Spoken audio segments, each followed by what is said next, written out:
I appreciate you taking the time to chat with me. You have a wide range of experience, which I'm thrilled about. Honestly, there's a lot of things related to things I've been thinking about with escape rooms in general that I hope we can dig into at some point. Maybe we can start just talking about your first experience with escape rooms and how that impacted you or how that really caught your attention.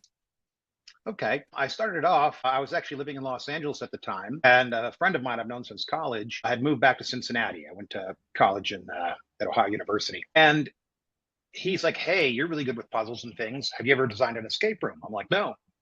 So he kind of gave me the laydown of what it was. I didn't even really know what an escape room was back then.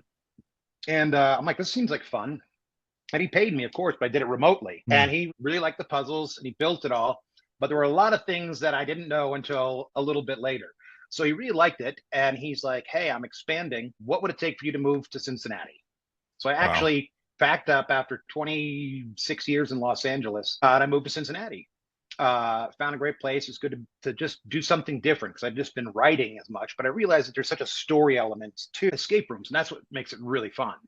And Mhm. so I was able to use that in my background. I used to be a close-up magician, just trickery, and I knew enough about electronics that I could, do some mechanical stuff that way. And so we started building more rooms. I started designing. I became then the principal designer, but I found out things like reset time.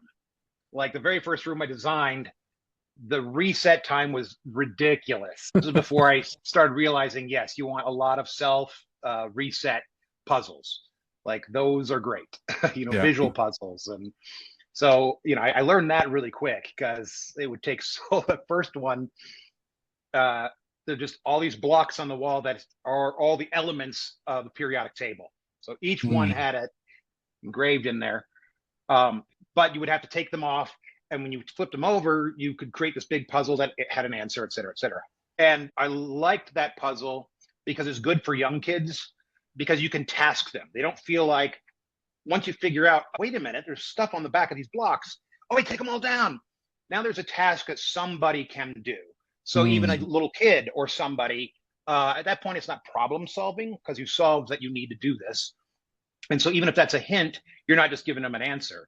They still have to do something. So I realize there's a value in task oriented puzzles. However, that reset, putting all those blocks back on alone, took forever. God Mm. bless our the game masters who like had to reset the room. They got it down to a system. Then I started realizing just the different ways that people, whether it's a family or if it's a corporate event, we did a lot of corporate events.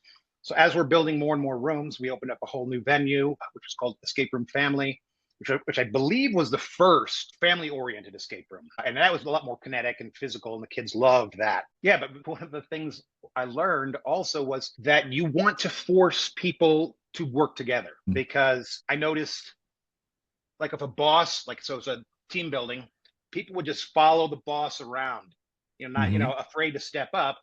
But then you might get like a tattoo parlor and they're all over the place. Yeah, we found that creative people, like their industries were way better than like when the accountants came in. It was so analytical. Yeah, and I would say another thing that I learned there in those first few years was make sure, but I think I inherently did this, but you have to make sure that there is some sort of the information is provided if you're like looking at a data set, or for example, Morse code. Everyone knows what Morse code is, but most people don't know it offhand, except for Mm. SOS. It's probably the only ones. So if you're going to use something like that in a cipher, whether they're hieroglyphics, they're your own made up symbols, doesn't matter, tarot cards, anything can translate to a letter or a number if you want to create a cipher. But when you don't want to include trivia that only that that isn't doesn't exist outside the room. Sure. I think the best example, we actually once got kind of a negative comment about this. It was a Cincinnati based escape room, and we had pennants for all the baseball teams. We had a Skyline Chili in there. It was funny. It was all these Cincinnati things.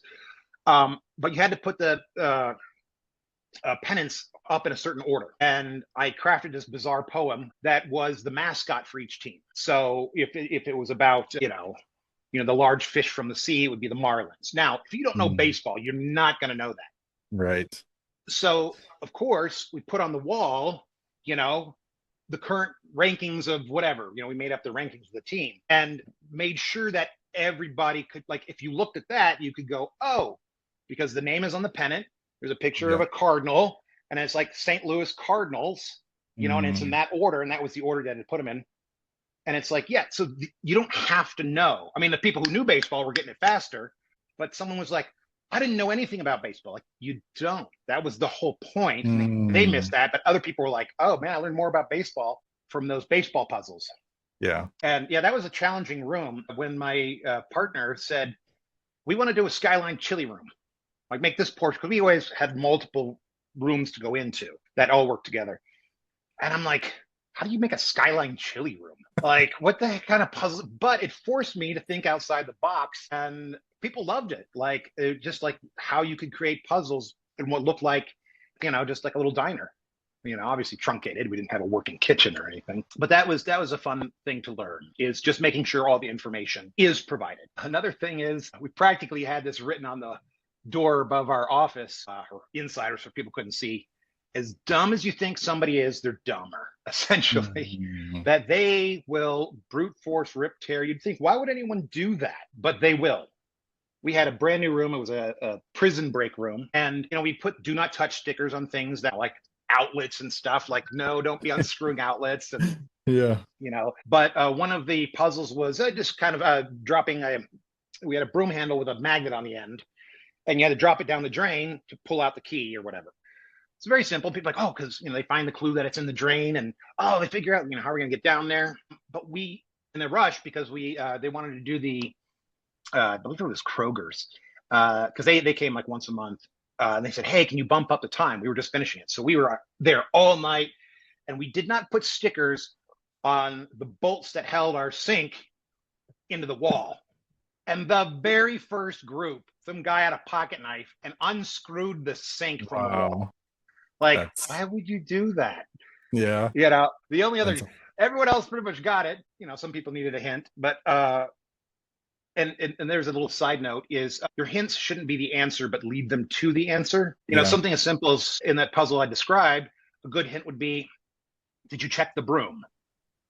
The broom, they go over to that closet and they're like, oh, there's a magnet on. Oh, now they're put together, as Yeah. opposed to saying use the magnet in the sink. So you Yes. want to make sure that your clues, if they need a hint, don't fully give it away. Nice. Just to guide them. So that was one. But that same there was one solution that someone had, because we also had this really filthy looking toilet that we filled with water, and someone had to reach in and get it. And of course, it's just paint and stuff. It's not Yeah. really a dirty toilet, but it was awesome to see how many people like, you do it. No, you do it. But it's not real.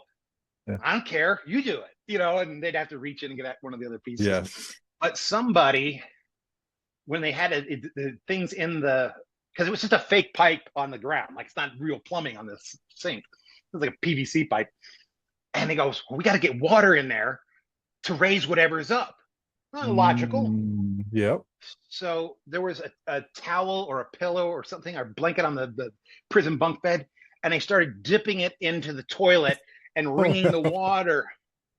You just go, wow, you got to keep an Yeah. eye on it, because people, I mean, that's a creative answer. Yeah.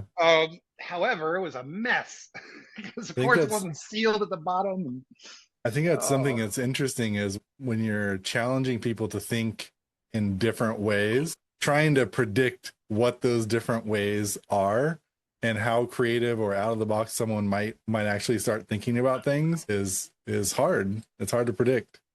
it is hard to predict. And when you see it happen, you definitely learn a lot. But running an escape room, you learn so much. So I really enjoyed being on site. The process was much easier. As we find, we had a whole workshop where we built stuff. I built most of the puzzles myself. Yeah, just to finish up they will do it.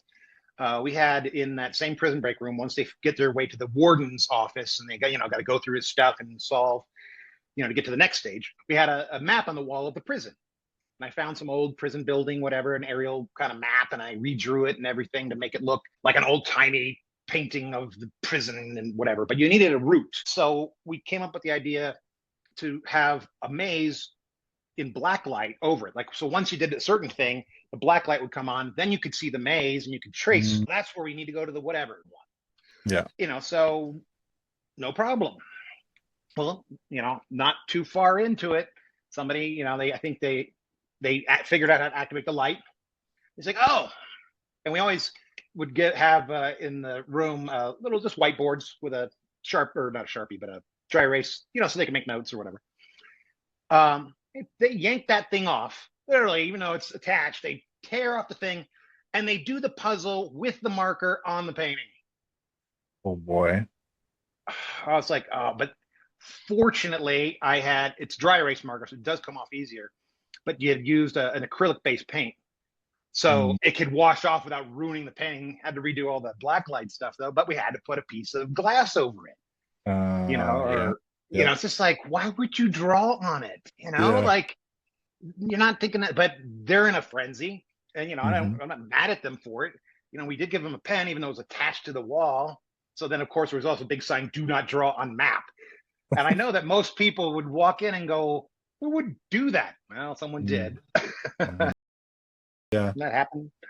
Yeah, Something not you a different. said, something you said earlier caught my attention. So you talked about the different kinds of roles that people might play in an escape room. So you talked about like for a kid being able to get like a task that they can actually methodically kind of go out. It's not really a thinking kind of a problem solving kind of a situation. It's more task driven.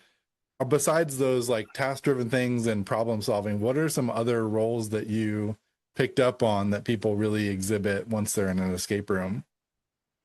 Well, I'll start off with one it's more of an emotional one, and that is, sometimes there's that leader who dictates, and like I said, in the boss scenario. But Yeah. I also have seen what I would call the exact opposite, where a dad had brought like 5 kids in, and he didn't participate at all. He sat there, but what he did do is they're like, "Dad, I think." He goes, "Well, did you think?" And he was giving the kind of hints I was saying, like, "I don't know, did you double check that thing or whatever?" And he was just enjoying his children. Very different Mm. role, you know. But I guess what I like to do, and so did JW, is make sure that pretty much all the tasks required more than one person, which is actually a lot easier to do than you realize. That if you have two clues that are far away from each other, but they're fixed down, have to yell, but you could run back and forth, for example. But I mean, the classic one I've seen in a lot of escape rooms is where people have to hold hands to make the connection. It's something like that. You need a certain number of people. But that's just a physical aspect. I had an idea for a puzzle once that, because we had different walls, we had different rooms, which was great. Like this idea that uh, on one side, people had a clue. Someone had a clue, and they would like push down a button or whatever. And on the other side, someone would flip up and reveal. It's kind Mm. of just the initial thought. And it's like, but they can't see it because it's on the other side of the wall. So they have to have somebody else out. And they're like, okay, try the next clue is this, because it would lead to the next Mm. clue. And then it's like, okay, this one, okay, this is, and so they would, go through this kind of weird maze with these buttons. But it was just way, I'm like, that's going to take forever to build all these little things. Mm. And then you have that wonderful eureka moment where it's like, why can't we just drill holes and someone just sticks your finger in? What does that say? Like, what does that say? Yeah. They're like, oh, that just became a $80 puzzle as opposed to Yeah. you can That's do this cool. in an hour. Um, There's so that kind of I've seen that mechanic play out in some video games. There's a game I played called We Were There, which is kind of like two people are separate. One's in a library, one is going through a maze, and you have to sort of collaborate back and forth over like, I see this, you have to be good at describing things, or don't I think the game is called don't stop talking or the bomb will go off or I stat. love that one. That one's an So, excellent example. so something like that, it's that idea of like you have to have that collaboration with another person, kind of like what you were saying, in that you're seeing one thing and trying to communicate and drive that collaboration between two people. Is that something that you pulled in from your experience with game writing and world building from that perspective? It was actually a question raised by JW. He's like, "Oh, I like these mechanics, or this is a cool idea for a puzzle. How do we make it for more than one?" He would always just add, he's the one who literally brought it to me, and I'm like, Okay. huh. And then I would, by putting myself in that mode, like, okay, we've got the puzzle, but now how do we make that more, group worthy? Because there's also a Mm. lot of hide and seek in Yeah. escape rooms. Like, you just got to find it, which is also good for like kids. Kids loved, I've noticed, love to look for shit. Yes, it's still Mm. Easter egg mentality, and so they really enjoy that. So you have to find a certain number of things, and this kind of brings me to another dynamic of multiple people, because some escape rooms I've done, they're very linear. You got to solve A to get to B to get to C to get Yep. to D, and that just is like a bottleneck that is frustrating. But for example, on our Sherlock Holmes room that we once did, when you come in, I mean, the first this was the first room I designed, the one that I didn't, where I had way too many blocks. But I'm Hmm. like, well, it's a mystery. And I go, well, there's our five main puzzles: who, what, when, where, why. That's what we got to find out. Very simple, Okay. story driven, but each one you had to solve all five to. In this instance, you had to like unlock a secret door to go get the prize, and you had to like escape with the treasure. Hmm. So ours was about finding something, and everyone always loved like there it is, and that was the final puzzle. That was a group puzzle where they're trying to figure out how to get it. You know, it's encased and whatever, and it's like we got the treasure. How much time do we have left? And it created this kinetic energy that it Mm. always ends on this positive like little note. But it's always great if you can have that last one, whatever it is, bring that so people aren't just mulling about, and Yeah. give them a moment. And if you use like a point system, because time is one thing, but if you fail or don't fail, that's so binary. But it's like we're so close. For example, you can, with 3 minutes left, pop the treasure door like this. We could do it remotely, and then they're like, wait, what happened? Who do it? Oh my god. What? And so now they're just excited because they've got a shot. We've Hmm. given you that second shot. Now, yes, it did, but we could say, all right, well, you only solved four of the five main puzzles. You guys did really good. Congratulations. And so there's still a victory, even though they lost. Yeah. Because some people just are like, I have no idea. So you always want to like push for that. In the kids' rooms, we took that further, and you could win gold, silver, or bronze, and you got a Okay. medal. And what was nice is, so in that, I said it was very kinetic. And what you would do is you would get balls. So you would unlock a puzzle, and several balls, like little squeeze balls, would fall out. And there was like, best thing is like a we'll say like a basketball hoop, but a tube. And they had to throw these balls up in this target, and it would fill up, and that would show their score. And so some puzzles were physical puzzles that they had to like do a tilt maze, and they had to work together to get a ball out or two balls out. So some of them were the balls themselves were part, like they could see them in the thing and they would unlock it. Other things led to keys, and we had these boxes that each one used a different key, and if you would turn it, you would get like five balls. And so it was very kinetic. And then, but there was one box near the wall that you could see, and there were like 20 balls in it, but there's no puzzle attached to it. And so people are like, what is that? But they're doing all the other puzzles, doing all the other puzzles. And then we always did, with 2 minutes left, just open that up. It wasn't a puzzle. Mm. It's just the kids would go crazy, running around, get the ball, get the ball. And they're all just Yeah. throwing these balls everywhere. And so once again, ending on a positive note. It's worth more than the integrity of you didn't solve it. People love solving it. It's like if you said, if I remember gym class, it was either pass or fail. Yep. That was it. That's no fun. But every other class, it's A, Mm. B, C, D, F. But there's a scale. I didn't fail my test. I got a B plus. You still Right. feel good. Like I did well. So I feel like incorporating that so people always have a sense of Mm. accomplishment, and even down to when they're done, pointing out, because you're watching, to giving them clues and stuff, is letting them know, like, wow, you solved that one really fast. Always give them something like, yeah, that one Yes. usually gets people. It's like they're like, oh yeah, and then they feel good. So making sure they walk out of there with a sense of accomplishment, like instead of the yeah, we didn't do it.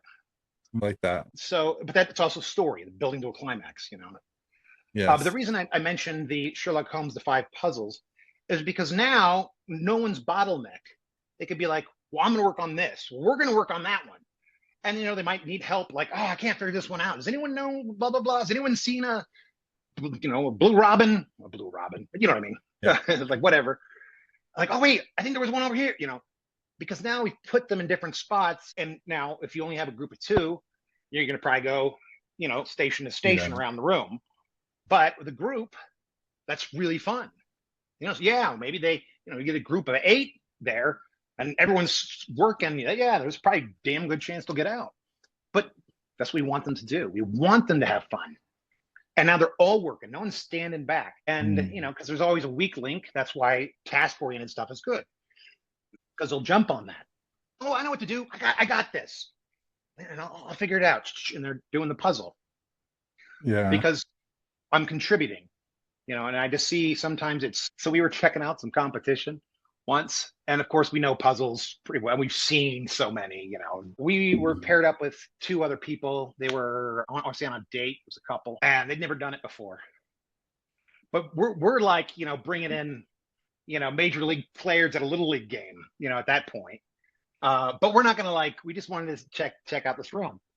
So, but we had to bite our tongue, I don't know, maybe that means something, and we both know the answer. We're like, oh Mm, yeah, we know that's a get this, or oh, we know you got it. But we don't want to ruin their time by just elbowing them out of the way. But it yes. was kind of linear, that one. And so it was so hard not to say anything. So we're literally Mm, given the hints as though we hadn't quite figured it out. I don't know, wasn't there something on the broom or what? And it's like, hey, wait a minute. So they're having a lot of fun, but it's taking a while because this was their yeah. first escape room. And then it's only then when we looked at the clock and went, oh no, we're not going to get out of this thing. So we just took over. We're like, okay, at Okay. this point, it's about winning. I'm like, well, what about this? And I'm like, you know that kind of product, and we got out. Okay. And the game guy was like, dude, I thought there was no way you guys were getting out. But it kind of goes to why the bottlenecking is a problem. That linear, this will open. It just we could, I'd like to have said to them, or in which we did at some point, like this combination has to work on one of these locks. And Right. so, she'd go over and try the different locks. And Mhm. I personally don't like it when you have to just now it's trial and error. Yes. If people got, 8 padlocks or whatever that are just rolly ones, and then they get a 4-digit code. Well, then they just got to go check all of them. There's no Right. fun in that. But if they're color coded, or Mm, one lock has 3, one has 4, one has 5, yes. uh, you know, that's different. Or one has the letters instead of the numbers. Okay, now I've created a new knowledge base. These locks are all different. And so somebody's going to have a moment that they enjoy like that, aha, Yeah. like, wait a minute. Yeah, no, this one had letters on it, not numbers. Oh, Yes. okay. So now that's the collaboration because they've observed this already. So creating the link is better than because otherwise you're just checking each one. That's not fun. So that's something is I like to make sure as well that there's a clear and logical link. Now they can just try them all, Yeah. but at the end it's like, oh, you can tell them that like you're right. Yeah. Like that one was hard, and you're like, oh, I didn't even think of that. But yeah, that would have made it go faster or whatever. That Mm, there's always a reason. Another thing I really like is making people feel smarter than they are. sure. Now that's tricky to do, but we'd have a few puzzles where people are like, I can't. They'd go, I can't believe I got it. I can't believe I got it. They arranged it in a certain way, but we make the puzzle look harder than it is. There's an old here. Actually, let me grab it. This is kind of fun. This was like an experiment for this idea. Pretty much designed everything on my iPad. I think this is the one. I'll just show you. Just give you an idea. Like it looks daunting. Like how Yep. long is that going to take?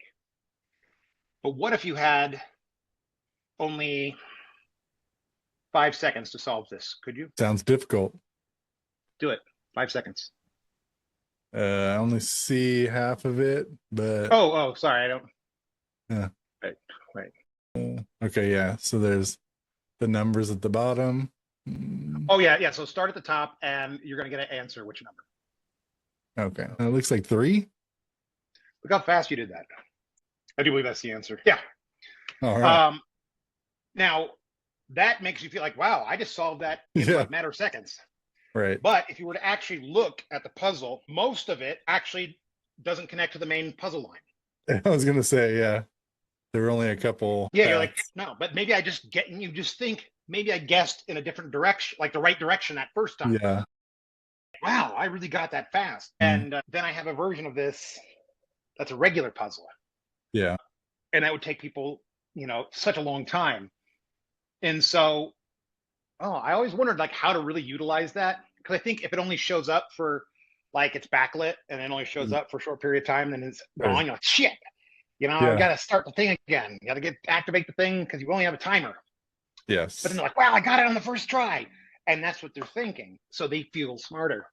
But I realized what would be Mm, fun is if I had the difficult version of that, but I didn't put numbers at the bottom. It's just like, maybe something else, and you had them in the lobby or whatever. Like, oh, like this, yeah. we're gonna have, see if you can. And then they're like, wow, this is really hard.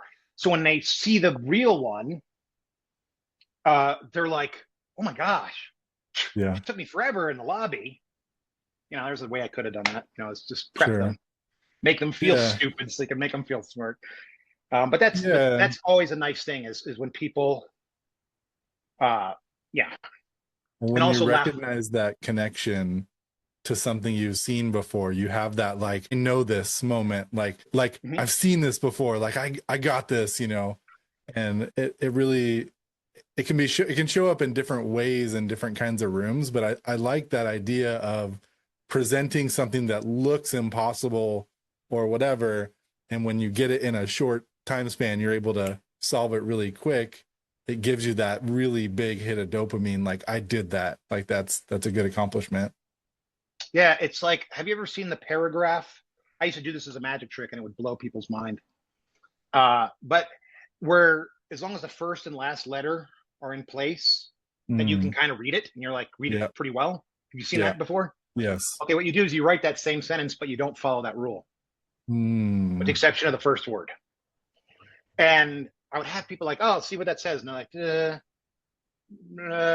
and I'm like, okay. And then I would just like cover it, but there's actually a switch involved. And I'm like, I'm just going to tell you, you're smarter than you realize. Whatever, abracadabra, try it again. And then they still see jumbled words and they're like, the quick brown fox jumped over the holy shit. yeah, They just think that I just got a power, but it was yes, the switch there. So, but that's another thing is you could have jumbled words, but then you're like, man, I can read that right away. yes, Why? So yeah. things like that are really fun to hunt out and find. So when you obviously you have a large background of writing for screen, for video games, for all sorts of different things. When you're writing those things, do you still also have, hidden things that, you're putting in place to sort of like seed throughout the book or the screenplay or whatever that people kind of pick up on and have that same kind of a hit of like, wait, I think there's this thing that I noticed, and it sort of brings people together to speculate about the hidden aspects of that process as well. Yeah, absolutely. So yeah, uh, in like screenwriting, if people are having a fight in a bedroom near the climax, the guy reaches under the bed and pulls out a knife, and the hero wins. You're like, well, where the hell did that knife come from? Sure. But if you have a scene way earlier where he doesn't want his girlfriend to know that, then she comes in and she's like, honey, and he's like, oh, and he quickly tosses it under the bed. He's like, oh, it was just Yeah. whatever. We now dismiss that as now when you think back, you're like, oh, a lot of movies Right. or books do that where they plant it, but they give it false reasoning. Like they Mm, give it a reason to be there. They're like, oh, he didn't want her to know that he's secretly in the commandos or whatever. mm, But then when it shows up, he remembers that moment, and so that gives my hero power. He remembers hiding it under the bed, and it saves his ass. So it doesn't seem like Deus Ex Machina. So in the right. escape room, there's two ways I like to do that. Is one is you present information that, because especially if you don't have the luxury of more than one room in your escape room, you can still do it by having something within a container. But you don't know what's in that container, but there's information outside that you're trying to solve as a puzzle. Like, what does this mean? And as you progress and solve the other things and open up the trunk or the door to the next room or whatever it is, suddenly it all makes sense because I've been trying to figure out what these five symbols mean or whatever. Yeah. These lines of a poem, or, why were these passages highlighted in his diary, or it could be anything. Yeah. And it's like, but they look like a puzzle. But then you get the final piece when you open something else. But it's like what you said. You go back. Your mind rushes back to I've seen that. Mm. That's the painting from the other room or whatever. So that's always great to do, is give them a lot of the information up front, and you have that linchpin thing. So yeah, so that'll eat up some time. Them trying to figure it out. Like maybe we're missing something here. Yeah. You know what it is? It's the I should start calling it this. It's the map room from Raiders of the Lost Ark. You can tell how old I am because I didn't say Indiana Jones and the Raiders of Lost Ark. Um, but where the bad guy that had the burned the medallion onto his hand, Yeah. but then when Indy finds out, he goes, but go back, 10 kaham or whatever. Yeah. It's like they're digging in the wrong place. Mm. This saw like everything, the map, the staff, the height, the everything they Yes. need, but that's the final piece. That's why it didn't work. So that's I should call that the I love that. map room use.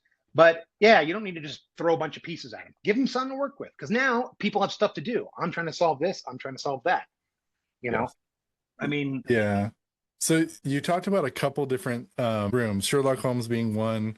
You just mentioned Indiana Jones. Those are episodic type things, right? Like you have Sherlock Holmes who has an infinite possibility of number of stories of cases that he's going to solve. You've got right. Indiana Jones with the amount of adventures he could possibly have. Still today, somehow we're making Indiana Jones movies. One of the things that I think feels like it's an emerging problem to solve with escape rooms. Maybe it's not emerging. Maybe it's been around for a long time. People are thinking about it, but how do you continue to evolve your rooms maybe in the same world built universe, whether it's Sherlock Holmes and you've got a different case that he's solving, but you've got Right. a core, like you've got his office, so you can essentially create any number of puzzles in that same room. How do you see that being something in terms of replayability for people to come back? Like I hear escape rooms and they're like, we've got these two rooms. Once you've played the two rooms, there's no reason for you to come Right. back. So how do you think about world building in terms of maybe those episodic experiences where it's the same, world built universe, but maybe a different approach or a different kind of puzzle or something like that? Yeah, I think that's a great question. We wanted to do that with Sherlock Holmes, actually, but then we got involved with the kids' room in that property. So we just kind of let that one be the bread and butter as we were building and stuff. But yeah, I was actually in the middle of designing a whole other using the same furniture, the same basic layout, but different puzzles. One thing I would like to see is that because sometimes people, they'll try to look up the answers online and stuff beforehand, and things like Yeah. that. Is there are certain puzzles you could revolve weekly relatively easy, at least because there's knowing how to doing to props or figuring out how to solve a problem and actually solving it. And so if someone walks in with the knowledge of how to solve it, but the answer is going to be different, they still have to go through the process. Mm. Um, and yeah, so I was debating on how we could just change things up really quick. Like I mentioned that block one, but don't ever do that. There was so many pieces.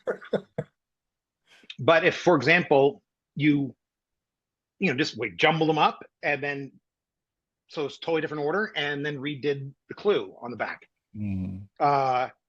Like now you still have to do the task. You come in and go, oh yeah, the answer's in the back of the things, and it's like, Mm-hmm.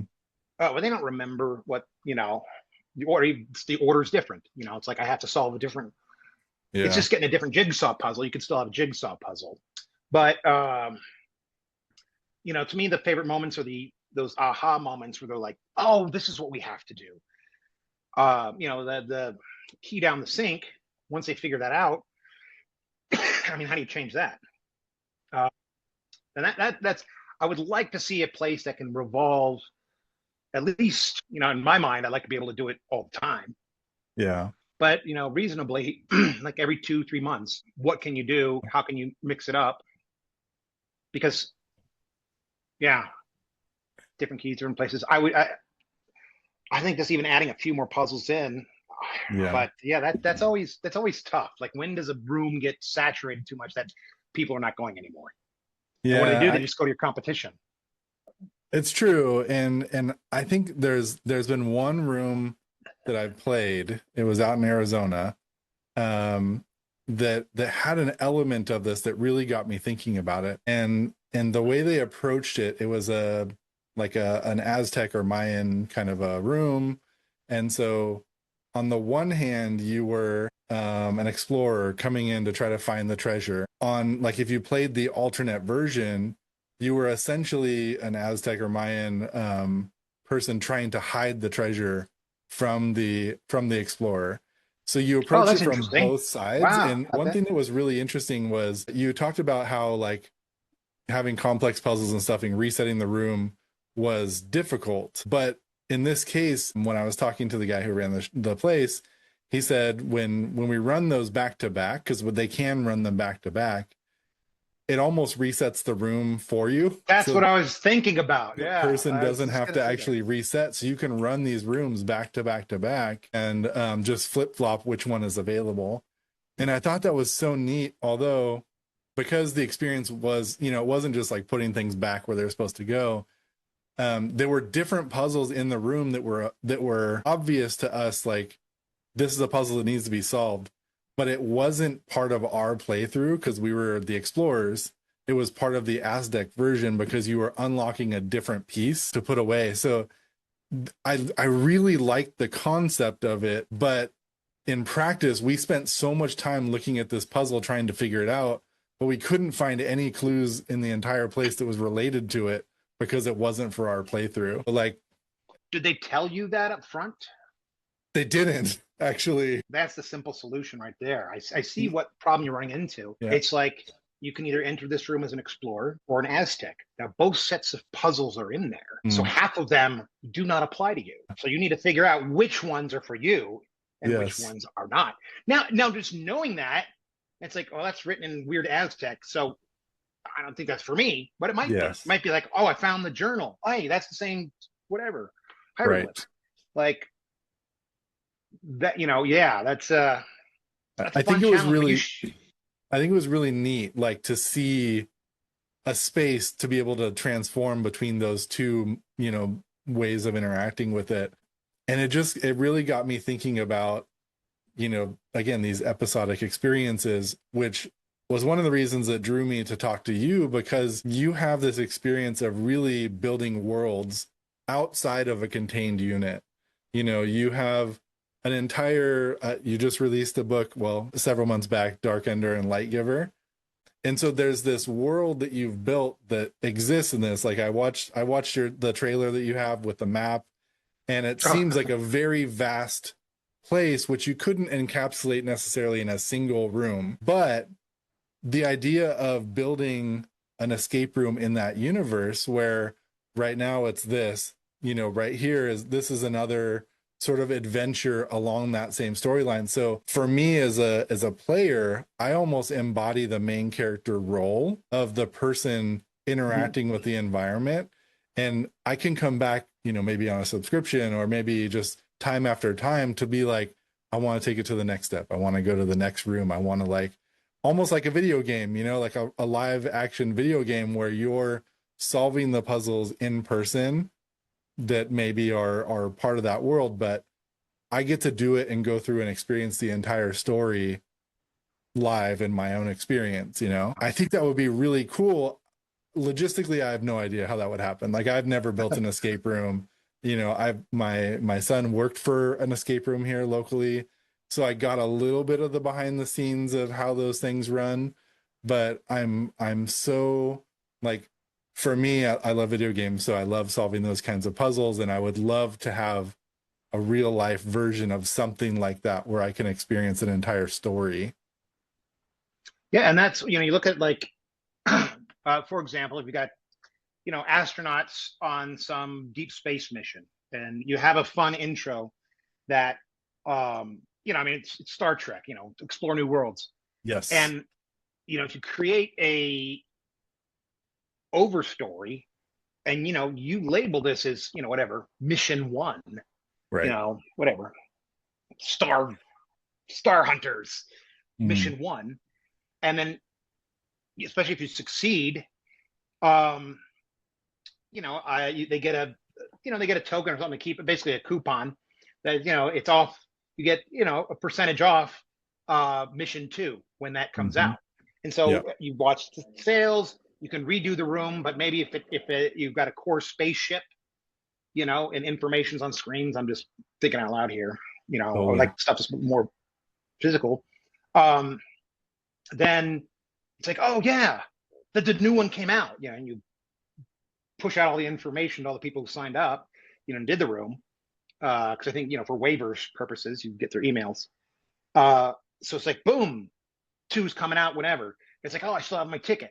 I mean, that I like that you have a meta story and you have a world and we can see that world. And it's like, man, eventually we'll get to the end of the universe or whatever.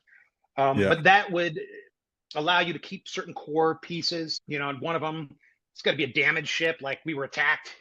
How do we Yes. survive the vacuum of space? It's going to mess up your thing a little bit. We sort of mentioned this before, but self-working puzzles can be swapped out pretty easy. I love self-working puzzles. So I started making more of those. And I've done some consulting on other escape stuff. I don't even know if I have it on my resume, but where like event planners have called me and they want to do escape challenges. Well, it's all got to Mm. be resettable. Yes. Or, because they're just, once they leave, the information still got to be there. Yeah, there's so many ways and puzzles that you can create that are just visual or the mechanics themselves. One of the things I love doing is running around like Home Depot or Michael's or IKEA, just looking for something weird. It's just like going, can I make a puzzle out of this? If I Mm. had to, what would it be? And I mean, you can make a puzzle out of anything, is what I discovered. So sometimes it's fun to come from that story point of view. Like with the prison break, the warden was corrupt. He secretly had this treasure. We learned this story. Can you find out what the warden was up to? You were wrongfully imprisoned. So they're like, okay, we got to figure out. And when you break into the warden's office, you're not just solving a puzzle. You're trying to get this guy. So creating that story. But anyway, the point was I was going through IKEA and they had these like coat hooks, and they kind of like snapped up and then it just kind of fell open and it had a little hook on it. Like, oh, you hang your jacket on, but then it kind of snapped back in place. I just look at it and I go, oh, if it's upside down, you could lift it up and it would fall Mm. back down. So I put down the hallway. I put 20 on each side, and underneath each one, it had a letter or a code or something. Mm. And so you didn't know what it was because there were so many letters. But then eventually you find on this placard, arrow up, up, up, down, up, down, 20 and 20. And they go, oh, that's the positioning. But Mm-hmm. it's so far. And if you do it to yourself, you go 1, 2, 3. Okay, up, up, up. Wait, what was it again? Because it's Yeah. far away. So now you got people standing in the hallway. And if you had like 6 people, everyone takes a section because they're far enough apart. Yeah. And it's like, okay, up, up, down, and they hold them in place and they eventually get the message. They solve the puzzle. They just let go, reset for the next one. But it was because I was going through IKEA and I'm like, oh, look, how would I make a Yeah. puzzle out of this thing? Uh, Inspiration can so hit anywhere at any time. yeah. And if you go in with that mindset, especially, depending on, because I was doing something space wise, you might be going to a different store looking at stuff. And yeah, anyway, Yeah. Are um, there other places? Obviously, going in and looking to be inspired wherever you are is a great idea. Are there any specific places you go, either looking at the industry in general or looking more broadly at different things that you look for inspiration? well, aside from walking through Home Depot, it's to me you know first of all is just coming up with some sort of story to hang it on. Mm. Let's it can be very simple because it's mostly about the puzzles, but you want to put a through line. It's like when the video game industry, I mean, it hit a point where mechanics kind of no longer mattered. There's still at least some crazy unique games that every once in a while come out that have unique mechanics. Excuse me. But when it started off, Pac-Man, Donkey Kong, Centipede, all these games, the mechanics were incredibly different. Very simple controls.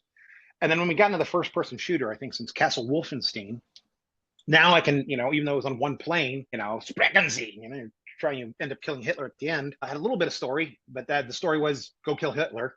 Not really much of a story.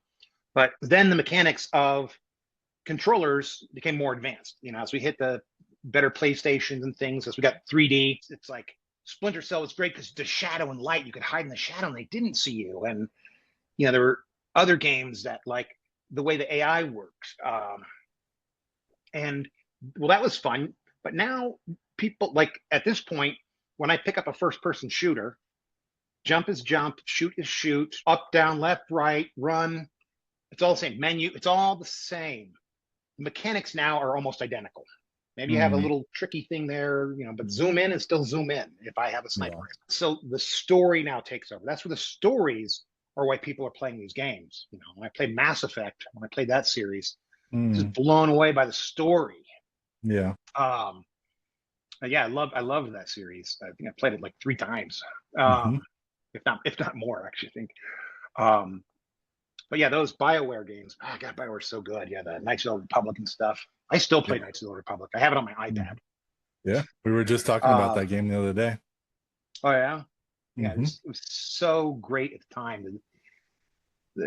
Yeah, I love it. But Nice.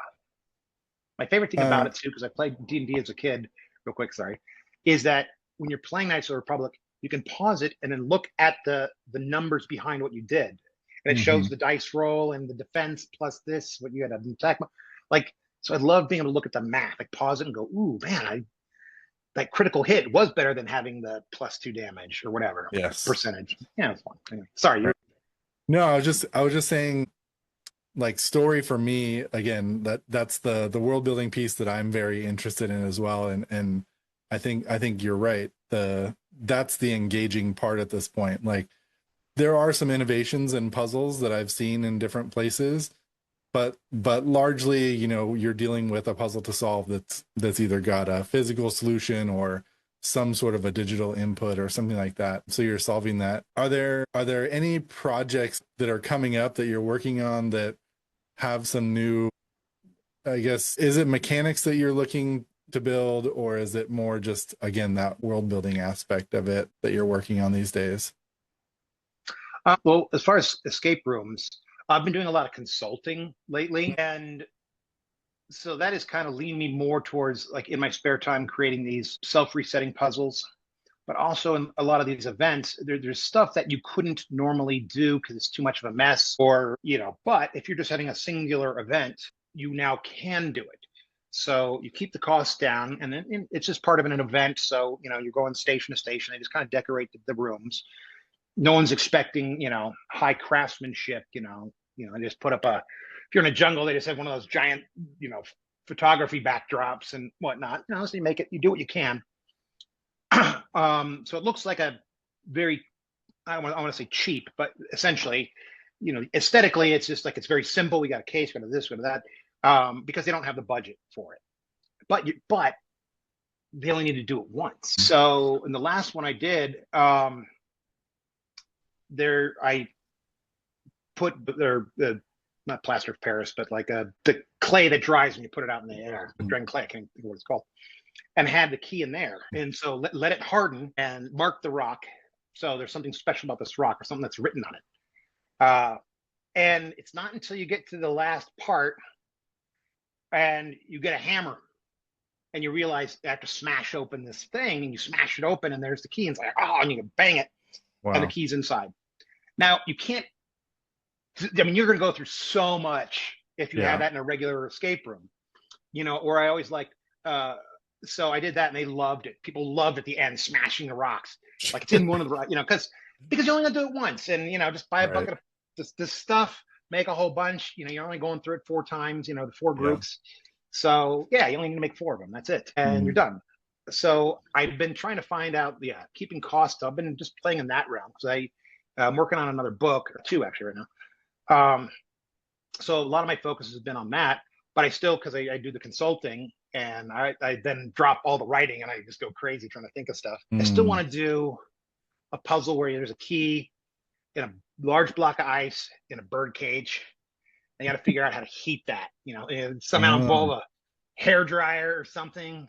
oh, It's like, nice. it's right there. How do I watch what people are trying to do? Yeah. How do you, I don't know, just stuff like that you can't do otherwise. It might make a mess. Like, the cleanup's going to be at the end of the day, it'll be a pain in the ass. But those are fun when you have those one-time events. I get called for like festivals and stuff like that to design stuff. I wonder if you could And do like a modeled thing that's transparent that you can see the key through, but there's a sensor for heat. So it's not actual ice that melts, but when you do hit a blow dryer on it, it triggers the release of whatever's holding the key and it drops out or something like that. So you get the sense yeah, that you're heating it up, but that sounds really cool. yeah, I would say a nice simple way to do that is what's called a read hall sensor is a Mm. switch. Or do you know what a read hall sensor is? Yeah. I don't know. Okay. And so you put magnets in the bottom of four fake or fake candles. The ones that look pretty good that have a little Yeah. Yeah. flicker, Yeah. but they're not actually hot. And so essentially when you put the four candles that you procure from wherever onto the three circles or four circles or whatever, then that would trigger, There you it go. looks like a block of ice. So that would Yeah. absolutely work. And it That's drops cool. the so yeah, I see that would work. That one, the reset's pretty easy. You just put the key Yeah. back up in. I really like the approach that you talked about earlier in making sure that when people leave the room, they're given a positive exit. Like that to me was one of my biggest takeaways from our conversation is like giving people that positive experience, the ability to feel smarter than they think they are, or like, you know, just again, it's like a positive morale boost rather than, yeah, sorry, you weren't smart enough to figure out this room, you Yeah. know. That to me was something I don't see a lot in terms of maybe you didn't get out on time, but you did complete 3 out of 4 puzzles, you know, that's a silver medal or whatever.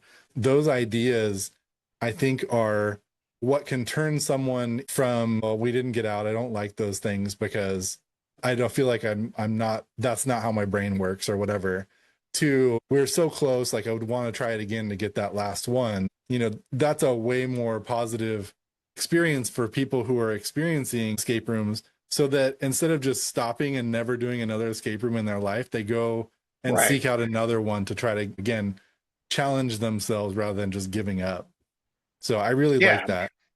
And hopefully that, like if it is a different company and they don't do that, they're still going to go, oh yeah, well, we saw that you've planted in them that you did okay. Yeah. Depending on how they end that experience. Yeah. And it'd be fun too to give awards to people, like simple things that are like, fast, you were the fastest of that puzzle and Yeah. you had the best out of the box thinking from what we observed. Like, and just give two Right. members, stuff like that. Um, you also made me think, how do you turn a negative into a positive? What if what you didn't realize till the very end, regardless of how much you did, that you were working for the bad guy? And had you won, Mm. the building would have exploded or whatever. Oh, I love that. And it's just like, wait a minute. You're like, what? Like a double agent. Yeah, it's like they tricked you. Da, da, da, da, da. Like, Yeah.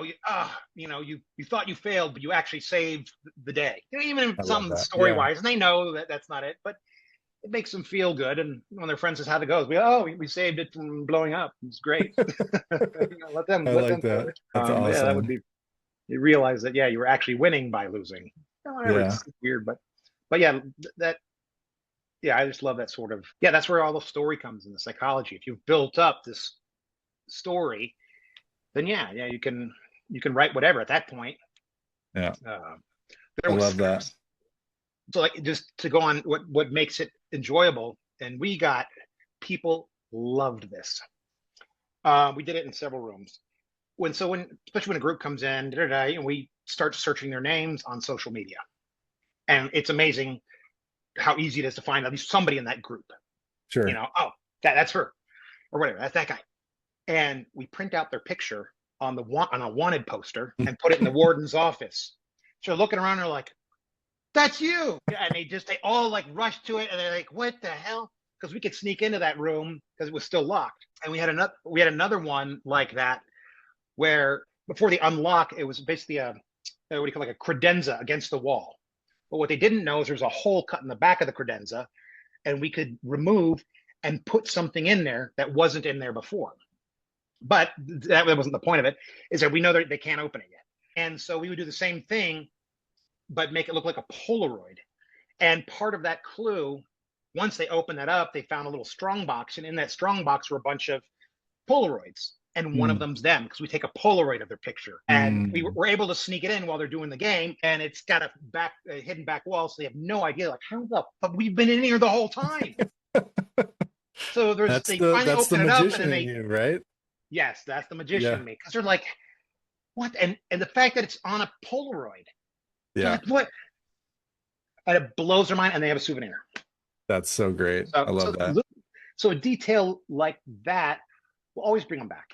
Like that make the experience fun, just like you said. Well, and not just Um, that, but that's something that people are going to refer people like, you got to see this thing that they do. It's super unique. You're going to get this thing, and like that's a great engagement tactic too. I love that.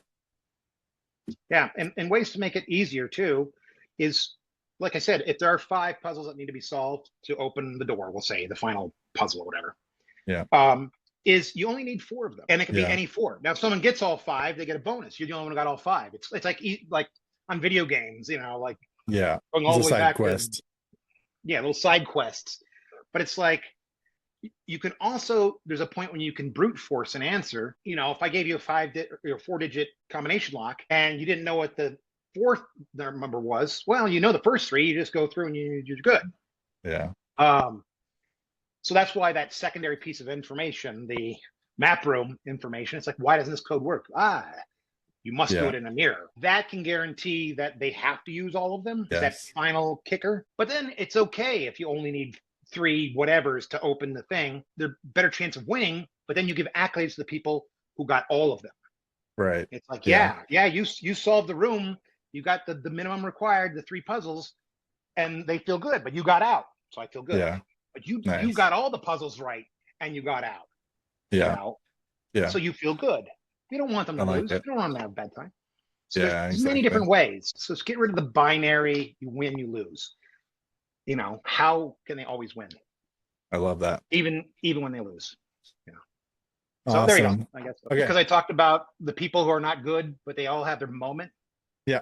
I did this with my business partner and a couple other friends. We decided to check out this one. It was a train and whatever. But his dad came along. His dad's like, I don't have any idea. He's kind of just watching, right? And it's just like, oh, good job, son. Just, not that he didn't want it. He's trying, but he's just not a problem solver. Well, the final puzzle was a Morse code. Oh. And it's like, well, we need to know. He goes, oh, I got this. Or you had to put in Morse code. And he just goes up to the thing and he's like, he goes, I was in the Navy. And he was so excited because we were running Yeah. out of time. And like to get it right, it could be a pain in the ass. But he's like, I didn't think I'd be using that. So like he got his moment. So, that moment of glory, which so Yeah. yeah, I don't think they did Mm. that on purpose, but how great is that when you do know it? It's just like, Yes. can't believe it. Yeah. Yeah. I All think right. I think I think that like that's one of the reasons why I asked you about roles for escape rooms, because I think there are those people who aren't sure that they're going to be a good collaborator or will be able to positively contribute to people being in there. And I think when you have those unexpected moments where I'm actually helpful here, again, it goes back to that positivity, the feeling that you're contributing to the overall success of the group, that I think people really feel like that's that positive connection that they're able to provide. So that's super cool. Yeah. Yeah, it's fun. I just realized another good one is, those locks that you get they put a key in, like when you're looking at a property and you push the little buttons and the door opens. Yes. Did you know that you don't have to put them in any order? No, I didn't. Yeah, those are the buttons that need to be pressed in, but they're numbered, Okay. which is great for making someone feel smarter when it's like, well, we have the numbers, but we don't know what order it's in. Right. Try one. 5, 2, 2. I got it on the first try. Nice. That's That's awesome. just the way that lock is built. And if they do know it's the way the lock is built, it doesn't matter. Right. Yeah. And it's like, because we got the numbers. But Awesome. so yeah, I just thought of that from what you were saying. Just like what incredible moments. See, now you got my brain going all Yep. fuzzy. All right. Even though I couldn't Great. figure out how to get the Zoom started. All right. All right. Well, we made it. Well, thank you very much for reaching out, and Yep. hopefully this is helpful. And if you need some follow up, just let me know. Sounds good. Thanks, Dan. All right. Thank you.